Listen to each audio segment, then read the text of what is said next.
High foodies, আসসালামু আলাইকুম। Welcome back to my channel. আজকে এত মজার এবং লোভনীয় স্বাদের একটি নাস্তা রেসিপি তৈরি করে দেখাবো।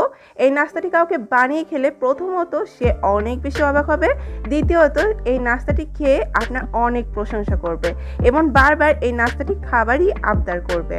অতিথি আপ্যায়নেও এই নাস্তাটি সার্ভ করতে পারবেন, অতিথিরাও অনেক বেশি খুশি হবে।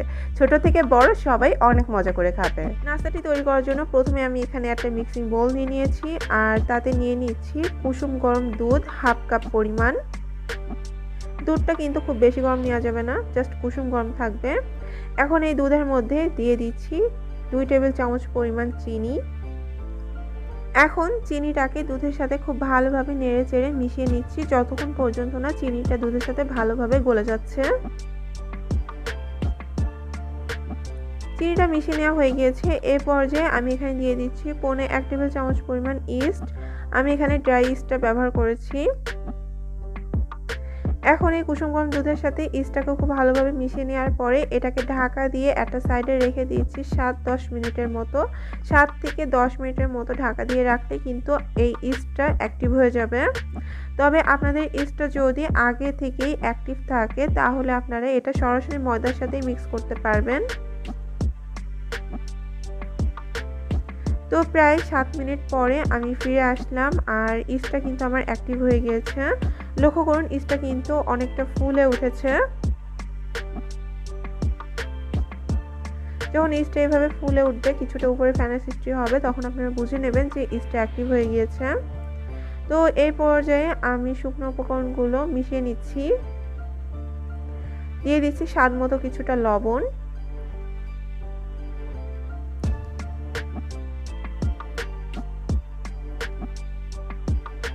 এরপর এখানে দিয়ে দিচ্ছি 1.5 কাপ পরিমাণ ময়দা।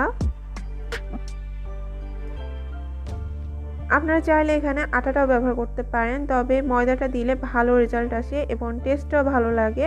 তো ময়দাটা যদি না থাকে তাহলে আটা ব্যবহার করতে পারেন, তবে ময়দাটা দিলে নাস্তাটা আরও বেশি ভালো হবে। তো এই পর্যায়ে সফট একটা ডো তৈরি করে নিতে হবে, সেই জন্য আমি হাত দিয়ে খুব ভালোভাবে এটাকে মথে সফট একটা ডো তৈরি করে নিচ্ছি।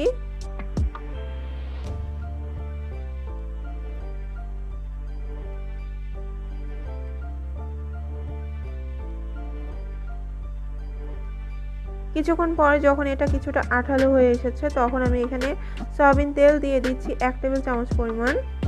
1 টেবিল চামচ পরিমাণ সয়াবিন তেল দিয়ে এটাকে ভালোভাবে একটু মথে নিতে হবে। তারপর কিছুক্ষণ পরে আমি আবারও 1 টেবিল চামচ পরিমাণ তেল দিয়ে এটাকে খুব ভালোভাবে সফট একটা ডো তৈরি করে নিচ্ছি। আপনারা চাইলে এই পর্যায়ে মেল্টেড বাটারটাও ব্যবহার করতে পারেন। তো আমি খুব ভালোভাবে মথে নিয়েছি। এ পর্যায়ে এটাকে একটা গোল শেপ দিয়ে ঢেকে একটা সাইডে রেখে দিতে হবে 1 ঘন্টার জন্য। উপর দিয়ে কিছুটা তেল ব্রাশ করে দিয়েছি যাতে করে এটা যখন রেস্টে রাখবো তখন যেন ড্রাই না হয়ে যায়। চেষ্টা করবেন গরম কোনো জায়গায় রাখার জন্য, তাহলে ইস্টটা খুব ভালোভাবে অ্যাক্টিভ হবে।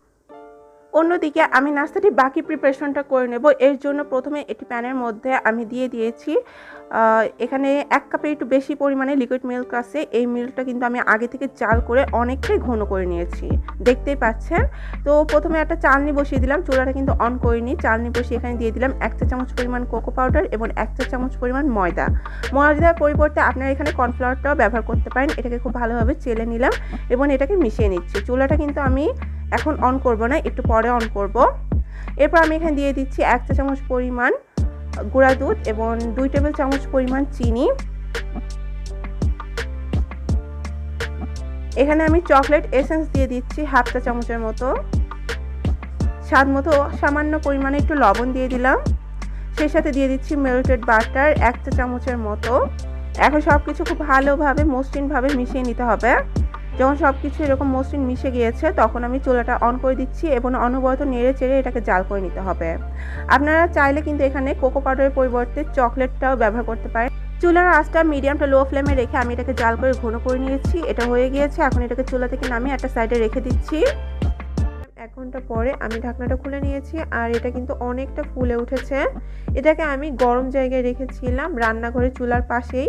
তো এতে করে ইস্টটা খুব ভালোভাবে ময়দাটাকে ফুলতে সাহায্য করেছে। তো আবারও একটু মথে নিচ্ছি যাতে করে ভিতরে যে বাতাসটা ক্রিয়েট হয়েছে সেটা বের হয়ে যায়। এই পর্যায়ে এই ময়দাটাকে আমি 2 ভাগে ভাগ করে নিচ্ছি এবং বড় একটা রুটি শেপে বেলে নিচ্ছি।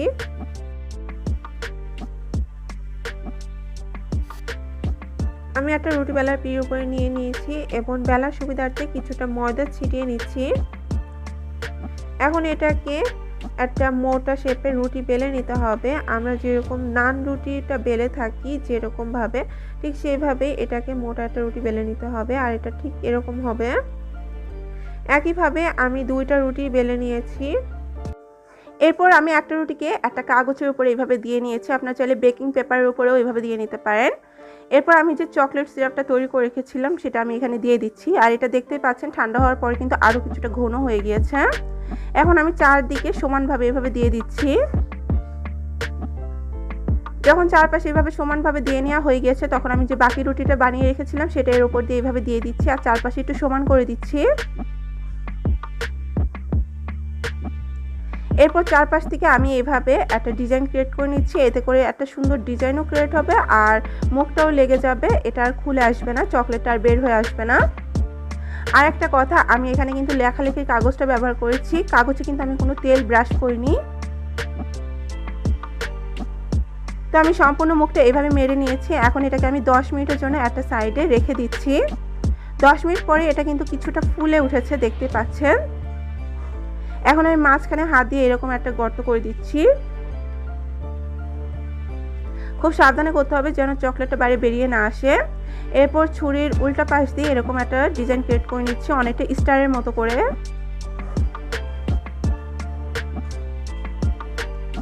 এভাবে চারপাশ থেকে স্টারের মতো করে নিচ্ছি।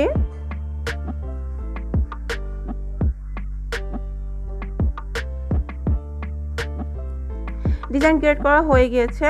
এখন আমি একটা ডিমের কুসুম এখানে দিয়ে দিচ্ছি। প্রথমে কুসুমটাকে আমি খুব ভালোভাবে ফেটিয়ে নিয়েছি। সাদা অংশটা কিন্তু ব্যবহার করিনি, জাস্ট কুসুমটা। তারপর সম্পূর্ণটা ব্রাশের সাহায্যে এভাবে দিয়ে নিলাম। এরপর আমি এখানে 1 চামচ পরিমাণ চিনি হাত দিয়ে এভাবে ছিটিয়ে দিয়ে দিচ্ছি। এরপর দিয়ে দিচ্ছি 1 চামচ পরিমাণ তিল, সাদা তিল ব্যবহার করেছি, এইভাবে দিয়ে দিচ্ছি।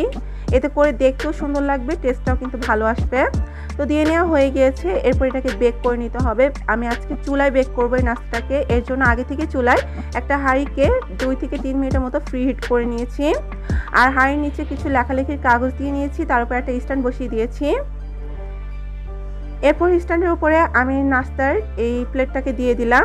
এরপর এটাকে ঢাকা দিয়ে দিচ্ছি এবং ঢাকা দিয়ে এটাকে আমি বেক করে নেব 20 থেকে 25 মিনিটের মতো মিডিয়াম টু লো ফ্লেমে। প্রায় 25 মিনিট পরে আমি নাস্তাটাকে নামিয়ে নিয়েছি আর দেখতেই পাচ্ছেন কত সুন্দর কালার এসেছে। আমি কাগজটাকে এইভাবে ছাড়িয়ে নিচ্ছি আর এটা কিন্তু খুব সহজেই ছেড়ে যাবে, দেখতে পাচ্ছেন।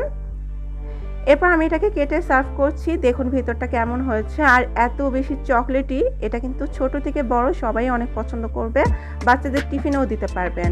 আর এটা ফ্রিজে রেখে প্রায় 2 থেকে 3 দিনের মতো সংরক্ষণ করতে পারবেন।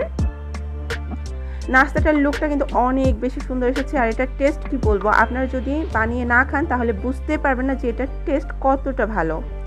তো দেখতেই পাচ্ছেন খুব সহজেই নাস্তাটি তৈরি করে দেখালাম, যে কেউ বানিয়ে নিতে পারবে। আশা করছি আমার আজকের রেসিপি আপনাদের ভালো লেগেছে। যদি ভালো লেগে থাকে তাহলে প্লিজ আমার চ্যানেলটি সাবস্ক্রাইব করবেন এবং ভিডিওটিতেও একটা লাইক দিয়ে দেবেন। আজ তাহলে এখানে বিদায় নিচ্ছি। আল্লাহ হাফেজ।